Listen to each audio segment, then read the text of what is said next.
여러분, 혹시 식사 후에 명치 쪽이 더부룩하고 답답한 느낌 있으신가요? 아니면 새벽에 신물이 올라와서 잠을 못 주무시나요? 이런 증상이 자주 반복된다면 단순한 소화불량이 아닙니다. 우리 몸이 보내는 아주 중요한 신호입니다. 국내 소화기학회 조사에 따르면 우리나라 성인 중 68%가 만성적인 위장 불편감을 겪고 있습니다. 그런데 놀라운 건요, 이분들 중 대다수가 약만 드시면서 근본 원인은 모르고 계십니다. 오늘 이 영상에서 위염과 역류성 식도염이 실제로 왜 생기는지, 그리고 약에만 의존하지 않고 우리 몸 스스로 회복할 수 있는 방법까지 알려드리겠습니다. 끝까지 보시면 그동안 막연하게 불안하셨던 그 걱정이 확실히 풀리실 겁니다. 자, 먼저 가장 많이 궁금해 하시는 것부터 말씀드리겠습니다. 위염은 도대체 왜 생기는 걸까요? 많은 분들이 위험하면 위에 뭔가 나쁜 게 쌓여서 생긴다고 생각하세요. 짜게 먹어서, 매운 거 먹어서 이렇게 알고 계시죠? 물론 틀린 말은 아닙니다. 하지만 더 근본적인 원인이 있습니다. 우리 위는 수많은 세포로 이루어져 있습니다. 그 세포와 세포 사이를 채우고 있는 액체가 있는데 이것을 간질액이라고 합니다. 쉽게 설명드릴게요. 화분에 물을 주는 걸 생각해 보세요. 화분 흙에 물기가 충분하면 뿌리가 영양분을 잘 빨아들이고 식물이 건강하게 자랍니다. 그런데 며칠 동안 물을 안 주면요, 흙이 딱딱하게 갈라지면서 뿌리가 영양분을 못 받게 되잖아요. 우리 위도 마찬가지입니다. 간질액이 충분하면 위세포가 산소와 영양소를 잘 받아서 제 기능을 합니다. 그런데 간질액이 줄어들면 위세포가 힘을 못 내는 겁니다. 이 간질액이 하는 일이 구체적으로 뭐냐면요, 혈액을 타고 온 산소와 영양소를 위세포에 전달해주는 통로가 됩니다. 동시에 위세포가 일하면서 만든 노폐물을 다시 밖으로 내보내는 통로이기도 합니다. 그러니까 간질액은 우리 위세포가 살아가는데 꼭 필요한 생명수인 겁니다. 이게 부족하면 위가 제 기능을 못하게 되는 거죠. 그렇다면 이 간질액은 왜 줄어드는 걸까요? 여러 가지 이유가 있습니다. 첫째, 나이가 들면서 자연스럽게 줄어듭니다. 우리 세대는 젊었을 때 온갖 고생을 다 하셨잖아요. 밥심으로 일하시면서 몸을 많이 혹사하셨습니다. 자식 키우느라 우리 건강은 늘 뒷전이었죠. 그 세월이 쌓이면서 우리 몸속 수분 환경이 점점 나빠진 겁니다. 둘째, 과로와 수면 부족입니다. 잠이 부족하면 우리 몸 전체의 회복 능력이 떨어집니다. 특히 위장은 밤 사이에 가장 활발하게 회복되거든요. 그런데 잠을 충분히 못 주무시면 그 회복 시간이 부족해지는 거죠. 셋째, 이게 가장 큰 원인인데요. 스트레스입니다. 우리가 스트레스를 받으면 교감신경이 항진됩니다. 쉽게 말하면 온몸의 혈관이 수축하게 되는 거예요. 혈관이 수축하면 피를 타고 흘러가야 할 수분이 위까지 충분히 가지 못하게 됩니다. 간질액이 줄어드는 거죠. 여러분 한번 떠올려 보세요. 좋아하는 분이랑 즐겁게 이야기하면서 밥을 먹으면 소화가 잘 되시죠? 그런데 기분 나쁜 소리를 딱 들으면 갑자기 속이 더부룩해지면서 체하기도 합니다. 이게 다 스트레스가 위에 그대로 영향을 준다는 증거입니다. 실제로 국내 한 대학병원 연구에서 만성 스트레스를 받는 사람은 위 점막의 혈류량이 정상 대비 37% 감소한다는 결과가 나왔습니다. 우리 세대가 스트레스에 얼마나 취약한지 다들 아시잖아요. 자식 걱정, 건강 걱정, 경제적 걱정, 이 걱정, 저 걱정이 끝이 없으시죠. 그 걱정들이 우리 위장에 직접적인 영향을 주고 있는 겁니다. 여러분 혹시 식사 후에 가만히 앉아 계셔도 속에서 뭔가 부글거리는 느낌 받으신 적 있으세요? 아니면 새벽에 목 뒤쪽까지 시큼한 느낌이 올라와서 잠을 깬 적 있으신가요? 이런 증상들이 바로 간질액이 부족하다는 우리 몸의 경고입니다. 많은 분들이 이런 증상을 나이 탓으로만 생각하세요. 나이 들면 원래 소화가 안 되는 거 아닌가 하고요. 하지만 아닙니다. 지간의 그 이포, 나이가 들어도 우리 몸의 수분 환경을 잘 유지해 주시면 위장 기능은 충분히 건강하게 유지될 수 있습니다. 그리고 스트레스가 위에 미치는 영향을 좀 더 구체적으로 말씀드릴게요. 우리가 화가 나거나 걱정이 되면 뇌에서 스트레스 호르몬이 분비됩니다. 이 호르몬이 혈류를 타고 온몸에 퍼지면서 위장 쪽으로 가는 혈류를 줄이게 되거든요.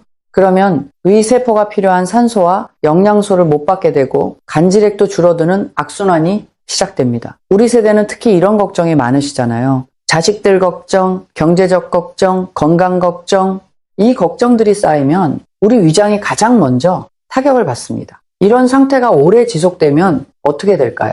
위세포로 산소와 영양소가 잘 전달이 안 되고 노폐물 배출도 잘 안 됩니다. 그러면 위세포가 점점 기능이 떨어지면서 조금만 먹어도 더부룩하고 속이 쓰리고 소화가 안 되는 증상들이 나타나게 되죠. 실제로 이런 분들이 명치 쪽을 만져보시면 딱딱하게 뭔가 뭉쳐있는 것처럼 느껴지는 경우가 있습니다. 이건 뭐가 쌓여서 그런 게 아니라 수분이 부족해서 조직이 딱딱해진 겁니다. 마치 가뭄이 오래된 논바닥이 쩍쩍 갈라지는 것처럼요. 자, 여기서 잠깐 지금까지 말씀드린 내용 정리해 드릴게요. 위염의 근본 원인은 위세포 사이에 간질액이 부족해진 거라는 겁니다. 나이, 과로, 수면 부족, 스트레스 이런 것들이 간질액을 줄이는 주범이고요. 위에 뭐가 쌓여서 생긴 게 아니라 오히려 빠져서 생긴 문제라는 거죠. 이해되시죠? 그럼 역류성 식도염은 어떨까요? 원리가 같습니다. 위하고 식도 사이에는 관략근이라는 게 있어요. 음식이 위로 내려가면 이 관략근이 입구를 꽉 닫아줘야 합니다. 그래야 위에 있는 음식물이 식도로 거꾸로 올라오지 않거든요. 이 관략근이 튼튼해야 윗속 내용물이 밖으로 새어나가지 않습니다. 그런데 이 관략근 세포들이 힘을 내려면 역시 간질액이 충분해야 합니다. 간질액이 부족하면 관략근 세포가 힘을 못 내니까 입구가 느슨해지고 누웠을 때나 많이 먹었을 때 위에 있던 게 식도로 역류하는 겁니다. 이게 반복되면 식도, 점막이 헐게 되고 그게 역류성 식도염입니다. 우리 주변에서 새벽에 신물이 올라온다, 가슴이 답답하다 이런 말씀하시는 분들 많으시잖아요. 대부분 이 관략근이 약해져서 생기는 겁니다. 그러니까 위염이든 역류성 식도염이든 뿌리를 따라가 보면 결국 같습니다. 세포 사이의 수분 환경이 말라 있는 거예요. 그런데 여러분, 여기서 한 가지 더 중요한 이야기를 드려야 합니다. 우리 몸에는 미주신경이라는 아주 중요한 신경이 있습니다. 이 미주신경이 뭐냐면요. 쉽게 말하면 뇌에서 위까지 연결된 고속도로라고 생각하시면 됩니다. 뇌가 위에게 이제 소화해라, 위산 분비해라, 운동해라 이런 명령을 내리는 통로가 바로 미주신경입니다. 간질액이 세포를 살리는 수분이라면 미주신경은 그 수분이 제대로 돌아가도록 지휘하는 사령탑인 거죠.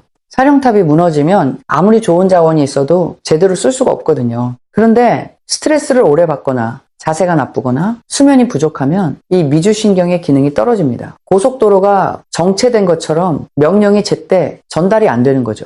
실제로 국내 신경위장학 연구에 따르면 미주신경 기능이 저하된 사람은 위장 운동 속도가 정상 대비 43% 느려진다는 결과가 있습니다. 위가 움직이지 않으니 음식이 오래 머무르고 더부룩하고 답답하고 결국 역류까지 생기는 겁니다. 혹시 식사 후에 음식이 위에 한참 동안 머무르는 것 같은 느낌 받으신 적 있으세요? 그게 바로 미주신경이 약해졌다는 신호일 수 있습니다. 우리 세대는 특히 미주신경이 약해지기 쉬운 환경에 계십니다. 왜 그럴까요?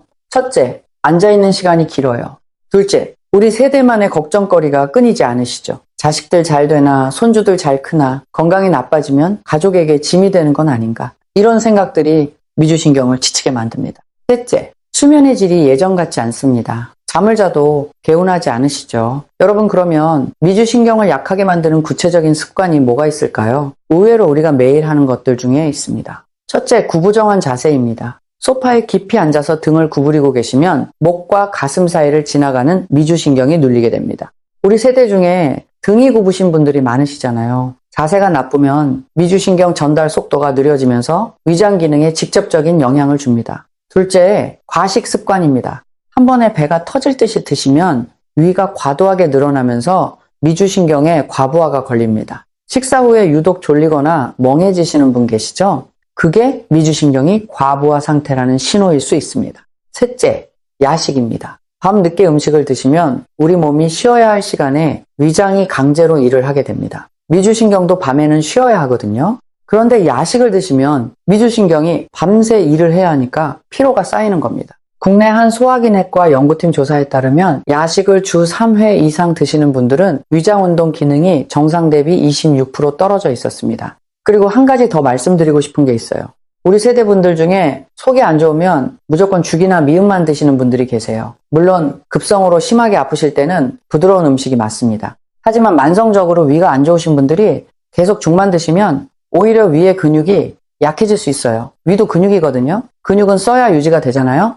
계속 부드러운 것만 드시면 위 근육이 점점 약해져서 소화 능력이 더 떨어지는 역효과가 날 수 있습니다. 그래서 증상이 심하지 않을 때는 적당히 씹어야 하는 음식도 드시는 게 좋습니다. 자, 이제 두 번째로 중요한 이야기입니다. 우리 주변에서 위가 안 좋으면 위산 억제제를 많이 드시죠? 약국에서도 쉽게 구할 수 있고 진료를 받으셔도 자주 처방이 되니까요. 물론 급한 증상을 잡는 데는 이 약이 분명 도움이 됩니다. 그건 맞는 말이에요. 속이 쓰릴 때 약 한 알 드시면 금방 편해지시잖아요. 그런데 문제는 이 약을 장기간 드실 때 생깁니다. 우리 위에서 나오는 위산이 왜 있는 걸까요? 위산은 우리가 먹은 음식물을 분해하고 세균을 죽이고 영양소를 흡수할 수 있도록 도와주는 아주 중요한 역할을 합니다. 위산이 없으면 우리 몸은 음식에서 필요한 성분을 제대로 뽑아낼 수가 없어요. 그런데 위산 억제제를 오래 드시면 이 위산 분비가 지속적으로 억제되잖아요. 그러면 어떤 일이 벌어질까요? 국내 약학회 발표 자료에 따르면 위산 억제제를 6개월 이상 복용한 경우 마그네슘 흡수가 평균 31% 감소했습니다. 칼슘 흡수도 27% 줄어들었고요.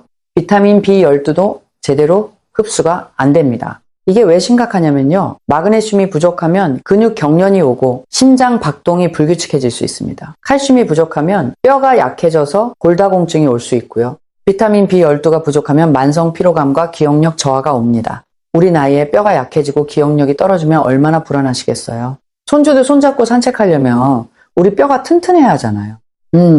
잠깐 솔직히 말씀드리면요. 제가 이 부분을 강조드리는 건 약을 드시지 말라는 게 절대 아닙니다. 급한 불은 약으로 끄는 게 맞아요. 하지만 정작 마른 환경은 바꾸지 않은 채 약만 계속 드시면 근본적인 문제는 해결이 안 되고 오히려 영양소 흡수 문제까지 더해질 수 있다는 겁니다. 잠깐 속이 편해지니까 약을 멈추면 또 불편해지고 다시 약을 찾게 되고 이 악순환이 반복되는 거죠. 계속 같은 자리를 빙빙 도는 겁니다. 그래서 우리가 해야 할 건 두 가지입니다. 하나는 급한 증상이 있을 때는 전문의 선생님과 상의해서 약을 적절히 쓰시는 거고요. 다른 하나는 근본적으로 마른 환경을 채워서 약에 의존하지 않아도 되는 몸을 만드는 겁니다. 우리 모두 이 두 가지를 같이 생각해야 합니다. 자, 여기까지 오면 답이 하나로 모입니다. 위염이든 역류성 식도염이든 뿌리를 따라가 보면 똑같습니다. 간질액 부족으로 세포가 힘을 못 내고 미주신경 기능 저하로 위장 운동까지 느려지고 약으로 증상만 잡으면 영양소 흡수 문제까지 생길 수 있습니다. 결국 답은 하나입니다. 마른 환경을 채워주고 미주신경을 살리고 우리 몸이 스스로 회복할 수 있게 도와주는 겁니다. 그렇다면 어떻게 해야 할까요? 다행히 방법이 있습니다. 어렵지 않아요. 우리 집에서 돈 한 푼 안 들이고 오늘부터 바로 시작할 수 있는 방법들입니다. 하나하나 알려드리겠습니다. 첫 번째, 간이 맞는 물을 드시는 겁니다. 여러분, 여기서 아주 중요한 걸 구분하셔야 합니다. 짜게 먹는 것과 간이 맞는 물을 마시는 것은 완전히 다릅니다. 짜게 먹는 건 맵고 짜고 자극적인 음식을 드시는 거예요. 이건 위 점막에 직접 닿아서 자극을 주니까 분명히 안 좋습니다. 그건 맞는 말이에요. 그런데 간이 맞는 물은 다릅니다. 따뜻한 물에 소금을 적당히 타서 간이 딱 맞는 정도로 드시는 거예요. 이건 위 점막을 자극하려고 마시는 게 아닙니다. 흡수된 다음에 세포와 세포 사이 마른 환경을 채워주는 겁니다. 짜게 드시라는 게 아니라 간이 맞는 물로 우리 몸속 환경을 채우시라는 거예요. 왜 맹물이 아니라 간이 맞는 물이어야 할까요? 맹물만 자꾸 많이 마시면 오히려 우리 몸에 있는 수분까지 같이 끌고 나가면서 탈수가 될 수 있습니다. 우리 몸은 들어온 물의 농도를 보고 흡수할지 말지를 결정하거든요. 농도가 맞는 물은 그대로 흡수하고 남는 건 알아서 내보냅니다. 구체적으로 말씀드리면 따뜻한 물 200cc 정도에 소금 3g 정도 넣으시면 됩니다. 계량 스푼으로 작은 술 하나입니다. 그러면 염도가 0.5에서 0.6% 정도 됩니다. 간이 딱 맞는 정도예요. 두 번째, 이 물을 하루에 1500에서 2000cc 정도 나눠서 드세요. 한 번에 몰아서 드시면 안 됩니다. 우리가 화분에 물 줄 때도 한꺼번에 확 붓지 않잖아요? 조금씩 적셔야 흙에 골고루 스며들잖아요. 우리 몸도 마찬가지입니다. 한 번에 100에서 120cc씩 하루에 15번에서 20번 정도 조금씩 나눠서 드시는 겁니다. 아침에 일어나서 한 컵, 오전에 두세 컵, 오후에 두세 컵 이런 식으로 드시면 됩니다. 처음에 양이 부담스러우시면 1000cc부터 시작하세요. 한 달쯤 꾸준히 드시다 보면 우리 몸이 먼저 물을 찾기 시작합니다. 처음엔 많다 싶은데 어느새 편하게 드실 수가 있습니다. 참고로 말씀드리면 간질액이 채워지는 데는 시간이 좀 걸립니다. 일주일 정도 지나시면 소화가 조금 편해지시는 걸 느끼실 수 있고요. 2주에서 3주 정도 지나면 명치 쪽 답답함이 줄어드시는 분들이 많습니다. 한 달이 지나면 확실히 달라지셨다고 느끼실 겁니다. 처음부터 큰 변화를 기대하시면 실망하실 수 있어요. 꾸준히 하시는 게 중요합니다. 우리 몸은 천천히 하지만 확실하게 회복합니다. 세 번째, 미주신경을 살리는 호흡법입니다. 이게 정말 중요해요. 아까 미주신경이 뇌에서 위까지 연결된 고속도로라고 말씀드렸죠? 이 고속도로를 다시 원활하게 만들어야 합니다. 가장 쉬운 방법이 깊은 호흡입니다. 코로 4초 동안 숨을 들이마시고 7초 동안 참고 입으로 8초 동안 천천히 내쉬세요. 이걸 4번에서 5번 반복하시면 됩니다. 이게 왜 효과가 있냐면요. 깊은 호흡을 하면 부교감 신경이 활성화되면서 미주신경이 자극을 받습니다. 국내 통합의학연구에서 이 호흡법을 하루 2번 4주간 실시한 그룹의 위장운동 기능이 29% 개선되었다는 결과가 있습니다. 돈 한 푼 안 들고 집에서 앉아서 할 수 있어요. 아침에 일어나서 한 번, 저녁 자기 전에 한 번 하시면 됩니다. 네 번째, 식사 순서를 바꾸세요. 이건 정말 간단한데 효과가 큽니다. 밥부터 드시지 마시고 채소를 먼저 드세요. 그 다음 단백질을 드시고 탄수화물은 마지막에 드시는 겁니다. 왜 이렇게 해야 할까요? 채소를 먼저 먹으면 식이섬유가 위벽을 보호하는 막을 만들어줍니다. 그 위에 단백질이 들어가면 위산 분비가 자연스럽게 조절되고요. 탄수화물을 마지막에 먹으면 혈당이 급격히 올라가는 것도 막아줍니다. 국내 영양학회 연구에 따르면 식사 순서만 바꿔도 식후 혈당 상승이 34% 줄어들었고 위장 불편감도 확실히 감소했습니다. 우리 식탁에 나오는 반찬부터 먼저 드시면 되는 거예요. 어렵지 않죠? 나물 반찬이나 샐러드를 먼저 천천히 씹어서 드시고 그 다음에 생선이나 두부 같은 단백질을 드시고 밥은 마지막에 드시면 됩니다. 이게 습관이 되면 같은 양을 드셔도 소화가 훨씬 편해지실 겁니다. 5번째, 우리 전통 음식을 활용하세요. 우리 어머니, 할머니 세대가 드시던 음식에 답이 있습니다. 된장은 위 점막을 보호하는 좋은 유산균이 풍부합니다. 매실은 위산 분비를 자연스럽게 조절해 주고요. 양배추에는 위 점막 재생을 돕는 성분이 들어있어요. 우리 밥상에 늘 있는 김치도 발효 과정에서 생긴 유산균이 위장 건강에 도움이 됩니다. 비싼 보충제 사실 필요 없어요. 우리 주변에 있는 음식으로 충분합니다. 할머니, 할아버지가 드시던 우리 음식에 이미 답이 있었던 겁니다. 구체적으로 말씀드리면요. 된장찌개를 끓이실 때 된장을 너무 오래 끓이지 마세요. 유산균이 열에 약하거든요. 마지막에 넣어서 살짝만 데치시면 됩니다. 매실은 매실청으로 만드셔서 아침에 따뜻한 물에 한 숟가락 타서 드시면 위산 분비 조절에 도움이 됩니다. 양배추는 생으로 드시는 게 가장 좋은데요. 잘 씹지 않아도 되도록 잘게 채 썰어서 드시면 편합니다. 이런 음식들을 우리 매일 식단에 조금씩 넣어보세요. 특별히 뭘 사실 필요도 없고 우리 동네 시장에서 다 구할 수 있는 것들입니다. 6번째, 커피와 술은 줄이셔야 합니다. 이건 꼭 말씀드려야 하는 부분이에요. 커피와 술은 우리 몸에 있는 수분을 오히려 밖으로 끌고 나갑니다. 이뇨작용이라고 하는 건데요. 간지렉을 채우려고 물을 열심히 드시면서 커피를 하루 3-4잔 드시면 밑 빠진 독에 물 붓는 것과 같습니다. 완전히 끊으시라는 게 아니에요. 하루 1잔 정도로 줄이시고 커피 드신 후에는 반드시 물을 1컵 더 드시면 됩니다. 우리 건강을 위해서 이 정도는 충분히 하실 수 있으시잖아요. 7번째, 잠을 충분히 주무세요. 우리 위장은 밤사이에 가장 활발하게 회복됩니다. 수면 중에 성장 호르몬이 분비되면서 위 점막 재생이 이루어지거든요. 국내 수면의학 연구에 따르면 하루 수면 시간이 6시간 미만인 사람은 위장질환 발생 위험이 1.8배 높았습니다. 최소 7시간은 주무셔야 합니다. 잠이 잘 안 오시는 분은 자기 2시간 전부터 밝은 빛을 피하시고 따뜻한 물로 간단히 세수하시면 수면에 도움이 됩니다. 우리 세대는 수면의 질이 특히 중요합니다. 8번째, 식사하고 바로 눕지 마세요. 특히 역류성 식도염이 있으신 분들은 이게 정말 중요합니다. 식사 후 최소 2시간은 앉아 계시거나 가볍게 산책을 하세요. 누우시면 위에 있던 음식물이 식도로 올라올 수 있거든요. 그리고 잠잘 때는 상체를 약간 높이시면 좋습니다. 베개를 하나 더 받치시거나 침대 머리 쪽을 15cm 정도 높이시면 역류가 확실히 줄어듭니다. 9번째, 걷기 운동을 하세요. 하루 30분만 걸으시면 됩니다. 빠르게 걸을 필요 없어요. 편한 속도로 동네 한 바퀴 도시면 충분합니다. 걷기 운동이 왜 위장에 좋으냐면요. 걸으면 장 운동이 활발해지면서 소화가 잘 되고 스트레스도 줄어들고 미주신경도 자극을 받습니다. 우리 세대는 산을 좋아하시잖아요. 가까운 공원이나 둘레길을 천천히 걸으시는 것만으로도 위장 건강에 큰 도움이 됩니다. 돈도 안 들고 장비도 필요 없어요. 특히 식사 후에 30분 정도 가볍게 걸으시면 소화에 아주 좋습니다. 식사 후에 바로 소파에 앉으시지 마시고 집 앞을 천천히 걸어보세요. 국내 한 운동생리학 연구에서 식후 걷기를 4주간 실시한 그룹의 소화 불편감이 38% 감소했다는 결과도 있습니다. 우리 세대에게 걷기는 가장 안전하고 효과적인 운동입니다. 무릎이 안 좋으신 분은 평지 위주로 걸으시면 됩니다. 10번째, 한 번에 너무 많이 드시지 마세요. 우리 세대는 밥을 꽉꽉 눌러서 많이 드시는 게 습관이신 분들이 계세요. 젊었을 때는 괜찮았지만 우리 나이가 되면 위 용적이 줄어들어 있거든요.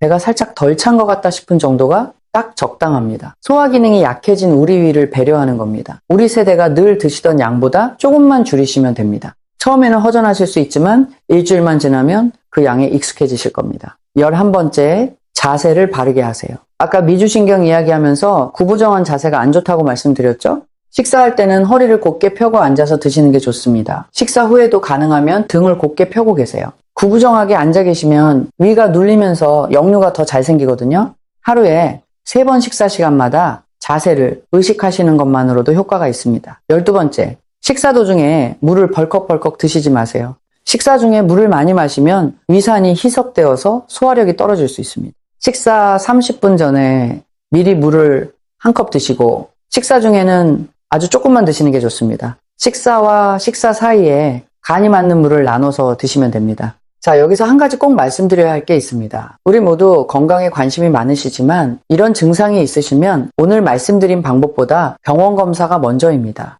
음식을 드시다가 토했는데 피가 섞여 나오시거나 대변 색깔이 까맣게 나오시거나 음식을 삼킬 때 걸리는 느낌이 계속 있거나 특별히 다이어트를 안 하시는데 체중이 계속 빠지시거나 통증이 너무 심하실 때요. 이런 경우는 단순한 위험이 아니라 다른 문제가 숨어 있을 수 있습니다. 반드시 전문의 선생님께 진료를 받으시기 바랍니다. 그리고 신장이나 심장 기능에 문제가 있으신 분은 소금 섭취에 대해서 반드시 주치의 선생님과 상의하셔야 합니다. 우리 가족을 위해서라도 이건 꼭 지켜주세요. 자, 오늘 말씀드린 핵심을 다시 정리해 드리겠습니다.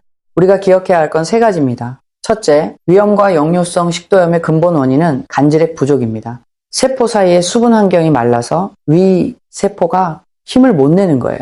짜게 먹어서가 아니라 마른 환경이 문제입니다. 둘째, 미주신경이 약해지면 위장 운동까지 느려집니다. 스트레스, 수면 부족, 운동 부족이 미주신경을 약하게 만드는 주범이고요. 깊은 호흡과 걷기 운동으로 살릴 수 있습니다. 셋째, 약에만 의존하지 마시고 근본 환경을 바꾸세요. 간이 맞는 물로 간질액을 채우고 식사 순서를 바꾸고 우리 전통 음식을 활용하시면 우리 몸이 스스로 회복합니다. 그리고 구부정한 자세를 고치시고 야식을 줄이시고 걷기 운동을 매일 하시면 미주신경까지 살아납니다. 위산 억제제는 급할 때만 쓰시고 장기적으로는 우리 몸의 자연 회복력을 믿으세요. 여러분, 우리 몸은 정말 놀라운 회복 능력을 가지고 있습니다. 지금까지 약에만 의존하셨다면 오늘부터 달라지실 수 있습니다. 어려운 거 하나도 없어요. 간이 맞는 물 드시고 깊은 숨 쉬시고 채소 먼저 드시고 30분 걸으시면 됩니다. 우리 함께 시작합시다. 우리 세대는 평생 가족을 위해 희생하셨습니다.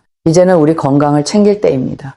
손주들과 공원에서 뛰어놀려면 자식들 앞에서 당당하게 건강한 모습 보여주려면 우리 위장부터 챙기셔야 합니다. 오늘 말씀드린 방법들은 내일 아침부터 바로 시작하실 수 있습니다. 비싼 것 하나도 필요 없어요. 우리 집 부엌에 있는 소금과 물이면 충분합니다. 우리 전통 음식이면 충분합니다. 우리 몸을 믿으시고 꾸준히 실천하시면 분명 달라지실 겁니다. 그동안 우리 세대는 남을 위해 너무 많이 참으셨습니다. 이제는 우리 자신을 위해 이 정도는 하셔야 합니다. 우리 모두 건강하게 오래오래 살아야 하잖아요. 오늘 말씀드린 내용이 도움이 되셨다면 좋아요와 구독 부탁드립니다. 더 좋은 건강 정보로 찾아뵙겠습니다. 우리 가족 모두의 건강을 위해 주변 분들께도 이 내용을 나눠주시면 감사하겠습니다. 건강한 하루 되시길 바랍니다.